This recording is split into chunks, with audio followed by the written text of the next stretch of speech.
नमस्कार साथियों, मैं रत्ना वोरा अहमदाबाद गुजरात से। मेरे YouTube चैनल रत्ना वोरा बेबाक में आप सभी का बहुत बहुत स्वागत है। औरंगजेब औरंगजेब औरंगजेब औरंगजेब को लेकर पूरे मीडिया में इन दिनों तहलका मचा हुआ है। प्राइम टाइम में डिबेट हो रही है, चलते फिरते लोगों से बाइट ली जा रही है, इतिहासकारों से बातचीत या इंटरव्यू ली जा रहे हैं। कुछ औरंगजेब के फेवर में तो कुछ औरंगजेब के विरुद्ध में बात कर रहे हैं, तो कुछ न्यूट्रल हैं जो ये कहते हैं कि 318 साल पहले जिस औरंगजेब की मृत्यु हो गई उसका नाम लेकर नागपुर में जो सांप्रदायिक दंगों में युवा धन को झोंका जा रहा है वह भारतीय जनता पार्टी और आरएसएस की साजिश है। पिछले 11 सालों से जब से मोदी सरकार बनी है तब से पूरे देश में इस तरह के हिंदू मुस्लिम मुद्दों को लेकर देश के लोगों के दिमाग में जहर घोल दिया गया है। नागपुर की सांप्रदायिक आग की लपटें देश के दूसरे भागों में भी फैल जाए तो इसमें कोई आश्चर्य की बात नहीं होगी। एक तरफ देश में बेरोजगारी है, महंगाई है, महिलाएं सुरक्षित नहीं है, शिक्षा का व्यापारीकरण करके गरीब और मध्यम वर्ग के बच्चों के लिए शिक्षा के द्वार बंद कर दिए गए हैं। उनके हाथों से कलम और किताब छीनकर उनके हाथों में त्रिशूल, तलवार और लाठियां पकड़ा दी गई है और केसरी गमछे पहना दिए गए हैं। हमारा युवा धन बर्बाद होकर सड़कों पर यहां वहां भटक रहा है, तो दूसरी तरफ जितने भी भाजपा शासित प्रदेश है वहां पर इस तरह की सांप्रदायिक बातें खुद वहां के मुख्यमंत्री करते हैं और बढ़ावा देते हैं।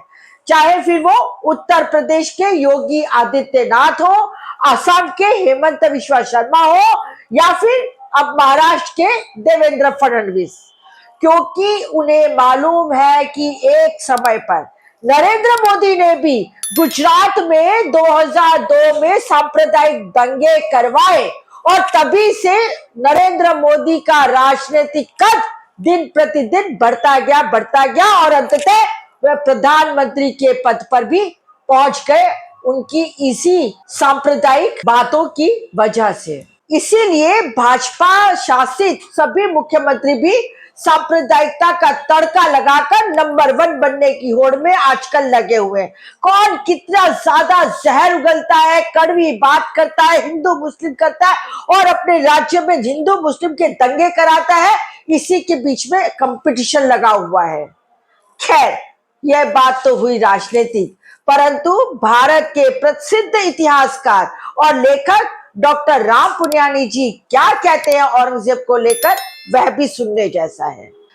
तो साथियों, डॉक्टर राम पुनियानी जी क्या कहते हैं, चलो जानते हैं। देखिए, अगर हम इतिहास की सच्चाई को जानना चाहते हैं तो हमको थोड़ा विस्तार में देखना पड़ेगा कि औरंगजेब जो सत्ता में आया तो उसके बाद उसने अपने राज्य का विस्तार करना चालू किया। जो उसको विरासत में मिला था, दक्षिण भारत उसके बाहर था, तो उसने इसके लिए विस्तार किया। पहले अब जो उसके बारे में काफ़ी कुछ बदनामी की गई, उसके पहले मैं कमेंट करना चाहता हूँ कि आज के इतिहास में इतिहास के राजाओं का, आज की राजनीति में इतिहास के राजाओं का बहुत उपयोग होता है कि हिंदू राजा महान थे, मुसलमान राजा खराब थे। और ये जो चित्रण आया है ये अंग्रेज़ इतिहासकारों ने जो नींव रखी थी, जिसको अंग्रेज़ी में कहते हैं कम्युनल हिस्टोरियोग्राफी, यानी इतिहास का सांप्रदायिक लेखन। उसका आधार क्या होता है कि राजा के कार्य को उसके धर्म से जोड़ना, जबकि जो ऑब्जेक्टिव हिस्ट्री है वो ऐसा कहती है कि राजा जो काम करता है वो सत्ता और संपत्ति के लिए करता है। एक दूसरा, हर एक राजा अपने राज्य का विस्तार करता है। इसमें हमारी साइकोलॉजी क्या हो गई है, हमारी मनोविज्ञान ये हो गया कि अगर हिंदू राजा अपने राज्य का विस्तार करे तो हम उसको बहुत महान मानते हैं, मुसलमान राजा विस्तार करे तो हम उसको बहुत ख़राब मानते हैं। ये एक बैकग्राउंड मैं आपको बता रहा हूँ। अब औरंगज़ेब ने जो पहली एक एक करके हम बात लेते हैं कि उसने बहुत सारे मंदिर तोड़े और मंदिरों को तोड़ता रहा, तो मैं आपको बता दूं कि जो रिलायबल स्रोत हैं, रिचर्ड ईटन और ड्रेट रश के, ये सब बताती हैं कि उसने ज़्यादा से ज़्यादा 15 मंदिर तोड़े होंगे। और मंदिर को तोड़ने का कारण भी विशेष था। कई मंदिरों में उनके विद्रोही छुपे होते थे, कई मंदिर उनके विद्रोहियों से मिल जाते थे और ये कारण था जिसलिए कारण उसने कुछ मंदिरों को तोड़ा। एक आपको उदाहरण देता हूँ, डॉक्टर पट्टाभी सीतारामैया की किताब है फेदर्स एंड स्टोन। उसमें डॉक्टर पट्टाभी सीतारामैया लिखते हैं कि काशी का जो मंदिर तोड़ा गया था क्योंकि वहाँ कुछ अनैतिक काम चल रहे थे। अब ये डॉक्टर पट्टाभी सीतारामैया कहते हैं, जो आज़ादी के आंदोलन के बड़े लीडर भी थे। अब ऐसे और कारण होंगे जिसके कारण करीब 12 से 15 मंदिर उसने तोड़े होंगे, ये भी एक दुर्भाग्य की बात है। पर सवाल ये उठता है कि क्या जब उसने ये मंदिर तोड़े और मंदिर तोड़ना ही उसका काम है, तो उसने बाकी मंदिरों को दान क्यों दिया? डॉक्टर विशंबरनाथ पांडे की एक किताब है फरमान्स of King Aurangzeb. Doctor Vishambharnath Pande भी आज़ादी के आंदोलन से जुड़े थे, बाद में उड़ीसा के गवर्नर भी बने आज़ादी के बाद। और उन्होंने क्या किया, अपने रिसर्च स्कॉलर्स को भेजकर उत्तर भारत के बहुत सारे मंदिरों के पुजारियों के पास औरंगज़ेब द्वारा जो दिए गए आदेश फरमान थे उनको जमा किया। तो उसमें से ऐसा है कि करीब 100 मंदिरों को उन्होंने दान दिया। अब ये आश्चर्य की बात है। अगर आप कह रहे हैं 15 मंदिरों को तोड़ा और 100 मंदिरों को दान दिया। अब वही मैं बता रहा था कि 100 मंदिरों में मुझे 3 मंदिरों का याद रहता है। एक तो जो आसाम में गुवाहाटी में कामाख्या देवी का मंदिर है, उज्जैन में महाकाल का मंदिर है, और वृंदावन में भगवान कृष्ण का मंदिर है। ये 3 मुझे याद है, बाकी भी ऐसे बहुत सारे मंदिर हैं। कहीं उसने जागीर दिया, कहीं उसने आभूषण दिया, कहीं उसने मंदिर के रख रखाव के लिए खर्चे के लिए जागीरें दी। तो ये बात कि भाई ये हिंदू विरोधी था, वो दूसरा उसका मैं बताता हूँ। जो आपने बात कही कि आप कह रहे हैं कि वो हिंदू विरोधी नहीं था, लेकिन कई बार ऐसी सिचुएशन बनती थी जिसकी वजह से उसने मंदिर को तोड़ा। अब आप कह रहे हैं कि मंदिर को उसने दान दिए, तो वहां पर किस तरह की सिचुएशन, क्या वो हिंदुओं के सपोर्ट में मंदिरों को दान दे रहा था? क्योंकि इस तरह की बातें तो कोई नहीं कर रहा कि औरंगजेब जो था वो मंदिरों को बड़ा मानता था, मंदिरों को बढ़ावा दे रहा था। इस तरह की बातें तो कोई नहीं कर रहा। तो आप कह रहे हैं कि 100 मंदिरों को अगर दान देने की बात हो रही है तो वो कहां से आ रहा है? ये अच्छा सवाल है। देखिए, उस समय जो ज़्यादा प्रजा हिंदू थी, और ये बात हर एक राजा जानता है कि प्रजा की भावनाओं का आदर किए बगैर आप सुचारू रूप से राज्य नहीं कर सकते। और औरंगज़ेब ने 49 ईयर्स या 50 ईयर्स तक राज किया, और उसने हिंदू राजाओं को भी अपने साथ मिलाया, हिंदू प्रजा को भी अपने साथ लेकर चले। तो इसलिए कई बार उन प्रजा के उस तबके को खुश करने के लिए वो मंदिरों को दान भी देता था। और इसमें दूसरी बात ये है कि जैसे ये दोनों बातें हैं, हिंदू विरोधी होता तो 49 साल तक हिंदू मेजॉरिटी पे राज कैसे करता? अब उसमें कई लोग कहते हैं कि उसने भाई धर्मांतरण के लिए काम किया। तो ये बात मैं कहना चाहूँगा कि दुनिया में कोई भी राजा धर्मांतरण नहीं करता। एक ही राजा हुआ है भारत में, सम्राट अशोक, जिन्होंने अपने प्रचारकों को भेज के बुद्ध धर्म का, मानवतावाद का प्रचार किया। बाकी राजा लोग कई बार अपने विरोधी राजाओं का अपमान करने के लिए, हारे हुए राजाओं का अपमान करने के लिए अपमानजनक शर्तें, इंसल्टिंग कंडीशंस डालते थे। उसमें कई उदाहरण हैं। जो छत्रपति संभाजी महाराज का उदाहरण है वो उसी में आता है। तो खैर, इसमें हिंदू विरोधी नहीं था, ये बताने के लिए और बताना चाहता हूँ। अब राजा कोई अकेले तो शासन करता नहीं है, उसका दरबार होता है। दरबार में बड़े अधिकारी, छोटे अधिकारी, राजा, मनसबदार, मिर्ज़ा राजा, ये सब कैटेगरीज होती हैं। जैसे आज के इसमें होता है MP, MLA, ग्राम पंचायत का लीडर, ऐसा उस समय भी जो स्ट्रक्चर था। तो उसमें आप देखिए तो हर एक मुग़ल राजा के दरबार में हिंदू अधिकारी थे। अकबर से शुरू कीजिए, अकबर का मुझे मालूम है। अकबर के दरबार के 9 रत्न, बीरबल, राजा टोडरमल, अकबर के प्रधान सेनापति राजा मान सिंह। औरंगज़ेब पे आते हैं, तो औरंगज़ेब तक आते आते उनके दरबार में जो हिंदू राजाओं की संख्या थी, जो उनके एडमिनिस्ट्रेशन में उनके लिए काम करते थे, वो 33 या 33-4% हो गई थी। उसमें राजा जय सिंह, जो शिवाजी से मुठभेड़ करने के लिए आए थे औरंगज़ेब की तरफ से, वो राजा जय सिंह थे। दूसरे थे राजा जसवंत सिंह, और तीसरे थे राजा रघुनाथ बहादुर, जो उनका खजांची, रेवेन्यू डिपार्टमेंट देखते थे। ये राजा रघुनाथ बहादुर, जो टोडरमल का मैंने बात की ना, अकबर के दरबार के, उसके ग्रैंडसन थे, पोते थे। तो ये प्रशासन मिला जुला था। अगर उसको हिंदुओं से ऐसी नफरत होती तो अपने प्रशासन में इनको क्यों भेजता? अब सर ये भी तो हो सकता है ना कि हिंदू राजा ने उसके सामने अगर समर्पण कर दिया, अपने सेना के साथ आकर उससे मिल गया, तो फिर वहां पर कोई खतरा ही नहीं उसे, तो वैसे लोगों को साथ में लेकर चल रहा होगा। देखिए, ये एक कहने का तरीका, सोचने का तरीका सही है, पर ये लगातार ये हो नहीं सकता। आप अकबर से लेके तो औरंगजेब तक देखिए। यहाँ पर बात सिर्फ औरंगजेब की हो रही है सर, लगातार कहा जा रहा है कि औरंगजेब जो था वो एक क्रूर था, है ना। आपने कहा कि मंदिर तोड़े, लेकिन मंदिरों को उसने दान भी दिया। लेकिन अगर वो इतना ही प्रजा के बारे में सोचने वाला था, तो जिन मंदिरों को उसने तोड़ा वहां पर दान देकर उसने फिर से क्यों नहीं उस मंदिर को वापस से खड़ा किया। मैं आपसे सवाल पूछ, वहां मंदिर तोड़ने के बाद वहां मस्जिद क्यों बन रहे थे सर।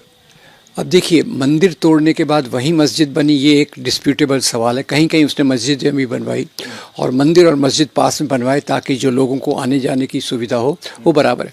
अब सवाल ये है कि कई विद्रोही छुप जाते हैं। अभी जैसे एक आपको उदाहरण दूं, ये स्वर्ण मंदिर में इंदिरा गांधी ने फौज भेजी, तो हम कह सकते हैं कि वो सिखों के विरोध में थी। स्वर्ण मंदिर में कुछ लोग छुप गए थे जो बीच बीच में गलत घटनाएं करते थे, उसके कारण फौज भेजनी पड़ी। तो शासक के सामने जो समस्या होती है, अब आप देखिए 50 साल तक आप राज कर रहे हैं, तो राज करने के दौरान कई लोग आपसे मिलते हैं, कई लोग आपका विरोध करते हैं। तो कई हिंदू राजा मिलते हैं, तो वो मिलते हैं तो मतलब आप उनको गद्दार कहना चाहते हैं, किस आधार पे? क्योंकि सत्ता का आधार धर्म नहीं था, राज का आधार धर्म नहीं था, राज का आधार सत्ता था। अब ये मैं इसका दूसरा उदाहरण देना चाहता हूँ जो उसको सप्लीमेंट करेगा। अब छत्रपति शिवाजी महाराज हमारे महाराष्ट्र के बहुत आदरणीय राजा, अब उनके राज में भी, उनके साथ भी बहुत सारे मुसलमान अधिकारी थे। उनके राज में देखिए तो उनके सबसे बड़े जो अधिकारी थे मौलाना हैदर अली, वो उनके गोपनीय सचिव थे। उनकी सेना का जो नौसेना विभाग था, तोपखाना विभाग था, ऐसे बहुत सारे मुसलमान सेनापतियों के हाथ थे। सिद्दी संबल, इब्राहिम गारदी, दौलत खान, ये सब उनके साथ थे। तो सवाल है कि आज ये इतिहास को केवल हिंदू मुसलमान के चश्मे से देखना, उसके कारण समस्या हो गई। इतिहास को अगर हम एक राजा के तौर पे देखें, राजा और प्रजा, सत्ता एक बात होती है, धर्म दूसरी बात होती है। अब ये बताइए कि औरंगजेब के दरबार में हिंदू उत्सव भी मनाए जाते थे, जश्न ए चरागा दिवाली, जश्न ए गुलाबी होली, ये भी। यानी राजा क्या करता था, कोई भी राजा हो, हिंदू या मुसलमान, वो अपने लोकल कल्चर के हिसाब से, लोकल संस्कृति के हिसाब से कुछ निर्णय ऐसे लेता था जिससे प्रजा भी खुश रहे और उसको भी कुछ, उसके धर्म को कुछ हानि इससे होती नहीं है। ये दूसरी बात है। हमको लगता है कि ये केवल धर्म का मामला है, उसके कारण हमको लगता है कि वो क्रूरता वगैरह की तो बात अलग है। और मैं आपसे पूछना चाहता हूँ, कौन से युद्ध में क्रूरता नहीं होती? अब शिवाजी महाराज की फौज अगर सूरत जाती है लूटमार करने, एक नहीं, दो नहीं, 3 बार करने जाती है, तो प्रेम मोहब्बत से लूटमार करेगी, लोगों को कहेगी भाई आए हैं आपकी संपत्ति हमको दे दो। तो नृशंसता, क्रूरता सेनाओं में होती है। तो उसके कारण एक ही राजा को सिंगल आउट करना मेरे ख्याल से थोड़ा, हो सकता है उसने कुछ काम गलत किए होंगे। मैं औरंगज़ेब का मूल्यांकन ग्रेटनेस के आधार पे नहीं कर रहा, मैं उनका मूल्यांकन एक राजा के रूप में कर रहा हूँ कि राजा के रूप में उन्होंने अपने राज्य का विस्तार किया, राजा के रूप में उन्होंने कुछ मंदिर तोड़े, कुछ मंदिरों को दान दिया, हिंदू लोगों को भी अपने प्रशासन में रखा और दूसरी भी बातें की। तो इसके कारण केवल उनको हिंदू विरोधी के रूप में प्रोजेक्ट करना वो मुझे स्वीकार्य नहीं है। अब राजाओं की महानता की जो दूसरी बात है, मेरा अलग मानदंड है। मेरा मानदंड है कि कौन राजा अपनी प्रजा के प्रति कितना उदार है, प्रजा की भलाई की कितनी ये करता है। तो उसके लिए जैसे अमर्त्य सेन ने कहा था कि वो 2 राजाओं को काफ़ी महान मानते हैं, एक सम्राट अशोक और दूसरा अकबर। उसमें मैं तीसरा लिस्ट में जोड़ दूंगा छत्रपति शिवाजी महाराज। और मेरा कारण क्या रहेगा कि जैसे छत्रपति शिवाजी महाराज ने प्रजा के कंधों से वो जो लगान का बोझ था वो कम किया था। प्रजा को जो सेना के लोग आके तंग करते थे, हमको ये दे दो, हमको वो दे दो, उस पर उन्होंने बंदी डाली थी। तो मेरा मानदंड अलग है। युद्ध करना, विरोधियों को हराना, उसके आधार पर किसी को क्रूर या हिंदू मुसलमान विरोधी करना, ये मुझे लगता है सही नहीं है। सर इन दिनों एक फिल्म रिलीज हुई थी हाल ही में, छावा, आपका भी मैंने एक वीडियो देख रहा था जिसमें आप उसका विश्लेषण कर रहे थे। क्या उस फिल्म को देखकर जिस तरह से लोगों में एक गुस्सा है औरंगजेब को लेकर, एक जो आक्रोश दिखाई दे रहा है पूरे देश में। जो भी कोई उस फिल्म की बात कर रहा है, लोग रो देते हैं जब हम देखते हैं कि संभाजी महाराज पर जिस तरह से उनके साथ औरंगजेब पेश आया था। आप उसको डिफेंड कर रहे हैं वहां पर भी औरंगजेब को, कि जिस तरह से उसने क्रूरता दिखाई संभाजी के लिए। पहली बात तो यह है, जो क्रूरता दिखाई उसका वर्णन कहाँ से आया? उसका वर्णन आया है एक उपन्यास से। उसका वो शिवाजी सावंत का लिखा हुआ उपन्यास है, छत्रपतंचा शावा। अब उसने किस प्रकार से क्रूरता की, खुद की या अपने ऑफिसर से करवाई, वो क्रूरता को तो कोई जस्टिफाई नहीं करेगा, उसकी तो मैं निंदा करूँगा। जब एक राजा दूसरे राजा से भी लड़ता है तो किसी प्रकार का इस प्रकार का काम वो नृशंस होता है। और छावा मेरे ख्याल से थोड़ा सा एक्सेजरेटेड वर्जन है, ऐसा मुझे लगता है, क्योंकि वो हिस्टोरिकल अकाउंट नहीं है। पर ये तो हर हिस्ट्री में लिखा गया है ना सर, कि संभाजी को किस तरह से हत्या की गई, संभाजी की, उनके नाखून निकाले गए, उनकी आंखें फोड़ी गई, उनके बदन के टुकड़े टुकड़े कर, ये हर हिस्टोरियन ये बात कर रहा है। मुझे नहीं पता, क्योंकि आरसी मजूमदार जो हैं, जो एक बहुत महान इतिहासकार माने जाते हैं, उन्होंने इसका कोई वर्णन नहीं किया है। तो कैसे संभाजी की हत्या की गई? संभाजी की हत्या तो खैर वो तो एक हारा हुआ राजा था, औरंगजेब ने उसको हराया और उसके कारण उन्होंने उसको पकड़वाया होगा। पहले उसको पकड़ा के लाए और उनको उन्होंने मुसलमान बनने को कहा, जो एक अपमानजनक शर्त थी। संभाजी महाराज ने उसको रिफ्यूज़ किया। तो जो वर्णन आया है कि पहले उनको उन्होंने जोकर के कपड़े पहनाए, लोग उन पे हंसने लगे, बाद में उन्होंने कहा इसकी हत्या कर दो। इतना तक स्रोतों से मुझे पड़ा है, पर बात टॉर्चर वाली आप कह रहे हैं बात नहीं थी। नो, हो सकता है किया होगा। देखिए, जो मैं नहीं जानता उस पर मैं कमेंट नहीं करूँगा, और शिवाजी सावंत ने जो किया है उसका क्या आधार है मुझे पता नहीं। अगर सच है तो बहुत ही निंदनीय है। इतिहास में भी कोई गलत चीज़ हुई तो उसको हमको स्वीकार नहीं करना चाहिए। पर मेरे रिक्वेस्ट ये है कि एक चित्र को पूरा देखना चाहिए। कैनवास आपके सामने है, कैनवास के एक कॉर्नर को देखकर अगर आप अपनी राय बनाएं तो गलत होगा। तो ये एक चीज़ को हाईलाइट किया गया है, शायद एग्जेजरेट किया गया है कि इस प्रकार से किया, तो वो तो मेरे ख्याल से एक सिनेमैटिक इफ़ेक्ट, ज़्यादा लोगों को अट्रैक्ट करना और जो नफ़रत की राजनीति को बढ़ावा देना, उसके कारण भी हो सकता है, या ये सच्चाई भी हो सकती है। मैं दोनों बातें कह रहा हूँ क्योंकि मुझे उस पर कोई अधिकारपूर्ण जानकारी नहीं है। पर इतना मैं मानता हूँ कि जीता हुआ राजा हारने वाले राजा का अपमान करता था। सर ये बताइए कि महाराष्ट्र में जिस तरह की इस वक्त राजनीति चल रही है, अबू आज़मी ने कह दिया था कि औरंगजेब जो था वो एक अच्छा शासक था। बहुत सारे हिंदू जो राजा थे वो उसके साथ थे, और ये लड़ाई जो थी वो हिंदू मुस्लिम की लड़ाई नहीं थी, ये लड़ाई जो थी वो सत्ता पाने की लड़ाई थी। वहीं अब पूरा माहौल जो है वो अबू आज़मी के खिलाफ है। बीजेपी और तमाम जो सरकार में पार्टियां हैं वो अबू आज़मी के खिलाफ जो है वो धरने मोर्चे पर हैं। आज विधानसभा से उनको निलंबित भी कर दिया गया। आप मानते हैं कि औरंगजेब जो था वो एक क्रूर शासक था, या फिर आपको लगता है कि जो अबू आज़मी कह रहे हैं कि लड़ाई जो थी वो सिर्फ सत्ता पाने की थी, कोई हिंदू के खिलाफ नहीं थी? देखिए, क्रूरता और अच्छे शासक की बाइनरी को मैं स्वीकार नहीं करता। अच्छे राजाओं ने भी जिन क्षेत्रों में राज्य किया है वहाँ कुछ न कुछ क्रूरता की होगी, तभी वो राज्य को जीत सकते हैं। आपके पड़ोसी राज्य को आप प्यार से नहीं जीत सकते। क्रूरता में यहाँ कहा जा रहा है सर हिंदू विरोधी क्रूरता, यानी ये नहीं था कि हमने उस जगह को कब्जा कर लिया, बल्कि वहां के धर्म को हमने नष्ट करना चाहा। हमने वहां के मंदिरों को तोड़ दिया गया, हमने वहां के राजा को जब पकड़ा तो उसके साथ इस तरह की चीजें की जो पहले कभी नहीं की। और इतिहास हमें याद रखे कि हम कितने निर्दयी तरीके से उस राजा के साथ हम पेश आ रहे हैं। इस तरह की चीजें और किसी के साथ नहीं कही जाती, ये औरंगजेब के साथ ही कही जाती है। अब आपको बताऊं कि आप 1857 की लड़ाई को याद रखिए। थोड़ा औरंगजेब को समझने के लिए ये भी ज़रूरी है। 1857 की लड़ाई में बहादुर शाह जफ़र लीडर थे, तात्या साहब टोपे, नाना साहब पेशवा, झांसी की रानी, बेगम हजरत महल, ये उनके साथी थे। और उसके बाद जब ये विद्रोह असफल हो गया तो अंग्रेज़ों ने अपनी फूट डालो और बात राज करो की नीति को तेज कर दिया। उसके चलते उन्होंने ऐसा इतिहास की नींव रखी जिसमें राजा को उसके धर्म से जोड़ दिया गया। राजा को तो सत्ता से जोड़ना चाहिए, और इसलिए आप देखेंगे कि जब दूसरा उदाहरण देता हूँ, राणा प्रताप और अकबर की लड़ाई है, इसको भी हिंदू मुसलमान की लड़ाई में देखा जाता है।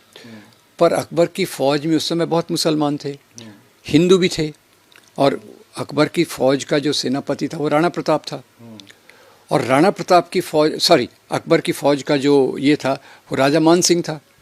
राणा प्रताप की फौज को देखिए तो उनके 3000 सैनिकों में 2000 हिंदू थे, 1000 पठान थे, और उनके 2 सेनापतियों में एक थे राजा राम सिंह और दूसरे थे हकीम खान सूर।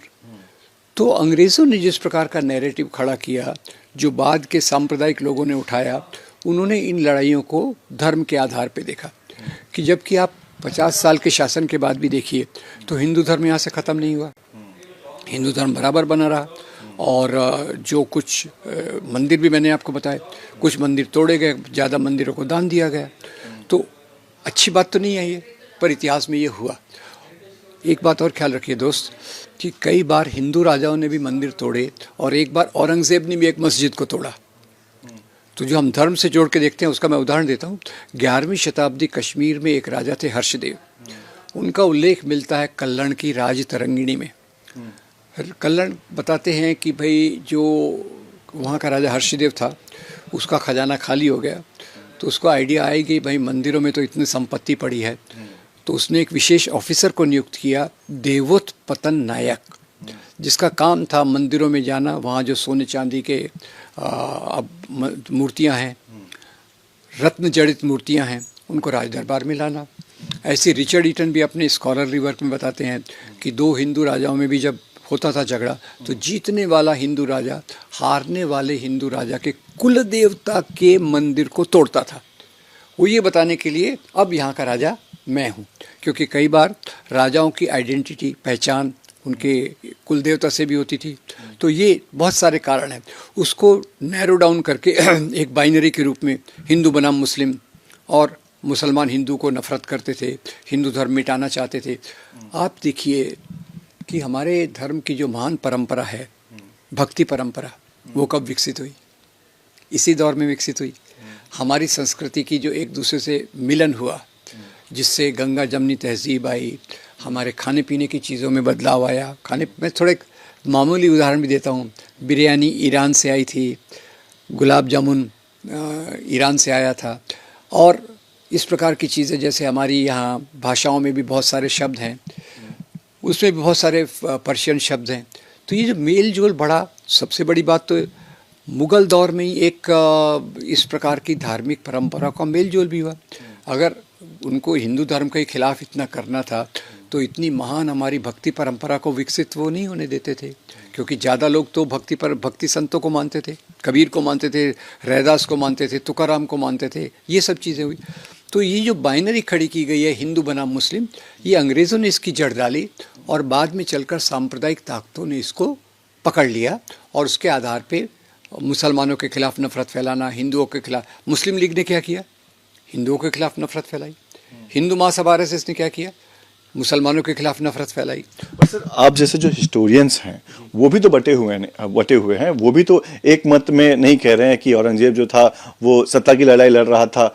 वहां पर भी तो विचार जो है वो अलग अलग है। वहां पर भी ये कहा जा रहा है कि एक पक्ष ऐसा भी है हिस्टोरियन में, जो आपने कई सारे एग्जांपल्स दिए, जो कह रहे हैं कि औरंगजेब जो था वो एक शासक था और वो सत्ता पाने की लड़ाई लड़ रहा था। लेकिन दूसरा पक्ष आपको भी मानना पड़ेगा कि जो कह रहे हैं कि औरंगजेब जो था वो एक क्रूर राजा था और वो हिंदू विरोधी गतिविधियों में ज्यादा इन्वॉल्व था।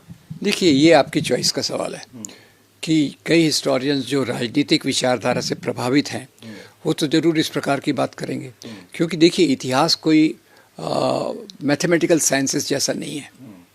इतिहास में थ्योरी ऑफ ग्रेविटी हो, थ्योरी ऑफ न्यूक्लियर साइंस हो, ये सभी लोगों के लिए एक है।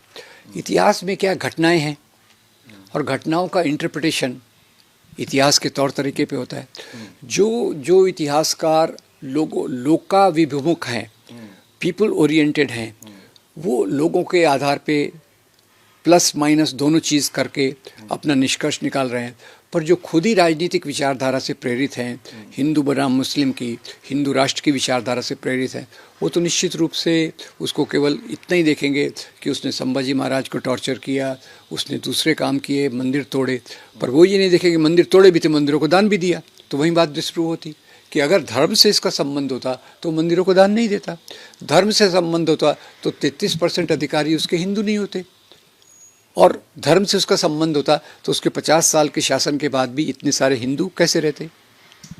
एक सवाल ये भी है कि अब जो है वो ये मांग भी उठने लगी है कि औरंगजेब का जो मकबरा है औरंगाबाद में, उसे वहां से तोड़ के हटा दिया जाए। इस पर आपकी क्या सोच है? मैं ये बताना चाहता हूँ, शिवाजी महाराज और अफजल खान की लड़ाई हुई।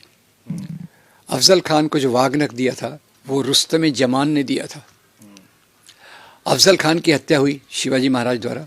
शिवाजी महाराज ने उनका मकबरा बनवाया। ये लोग उनको भी तोड़ना चाहते थे। बाद में किसी ने ख्याल दिलाया, अरे ये तो शिवाजी महाराज द्वारा बनवाया गया। तो एक तो शिवाजी महाराज का उदार दिल है कि जहाँ आप किसी भी विरोधी का सम्मान उसके पद के हिसाब से करते हैं। अब ये बात को हम डिनाई कर सकते हैं कि औरंगज़ेब भी यहाँ का एक राजा था, बहुत दिनों तक उसने राज किया। और मेरा अंदाज़, यहाँ मैं अंदाज से कह रहा हूँ कि जो मकबरे बनाने में कुछ खर्च हुआ, औरंगज़ेब ने कुरान की प्रतियां बनाई थी कैलीग्राफी से, उसको बेचकर जो पैसा आया उसमें वो उसने इन कामों के लिए खर्च करने के लिए अपने विल में लिखा था। तो ये बात अगर सच है, और वैसे भी किसी का मकबरा तोड़कर ये आप, अगर आपको लगता है कि आप बहुत ग्रेट काम कर रहे हैं, तो मेरे ख्याल से आप शिवाजी महाराज के सिद्धांतों के आदर्श के विरोध में हैं। आपको लगता है कि मकबरा वहाँ होना चाहिए निशानी के तौर पर, इतिहास की निशानी के तौर पर? जवाब आप खुद सोचिए। शिवाजी महाराज ने अफजल खान का मकबरा बनाया, उसको तोड़ना चाहिए? अब औरंगज़ेब भी उसी प्रकार का एक राजा था जो मुसलमान था, जिसने कई हिंदुओं को सहारा भी दिया, कई हिंदुओं के विरोध में भी गया। तो उसको तोड़ना चाहिए कि नहीं, उसका जवाब आप खुद ढूंढ लीजिए। मुझे लगता है इस प्रकार की जो हमारी राष्ट्रीय धरोहरें हैं, कुछ ब्रिटिश ने कंट्रीब्यूट की हैं, कुछ मुसलमान राजाओं ने कंट्रीब्यूट की हैं, और कुछ पुराने हिंदू शासकों वगैरह ने की है, उसको मेरे ख्याल से एक नेशनल धरोहर के रूप में लेकर देना चाहिए। साथियों, यदि आपको यह मेरा वीडियो पसंद आया हो तो मेरे YouTube चैनल रत्ना वोरा बेबाक को सब्सक्राइब कीजिए, ज्यादा से ज्यादा लाइक दीजिए और ज्यादा से ज्यादा शेयर कीजिए। आप मुझे इंस्टा, फेसबुक और एक्स पर भी फॉलो कर सकते हैं। फिर मिलती हूं एक नई बात के साथ, एक नए विचार के साथ। तब तक के लिए नमस्कार।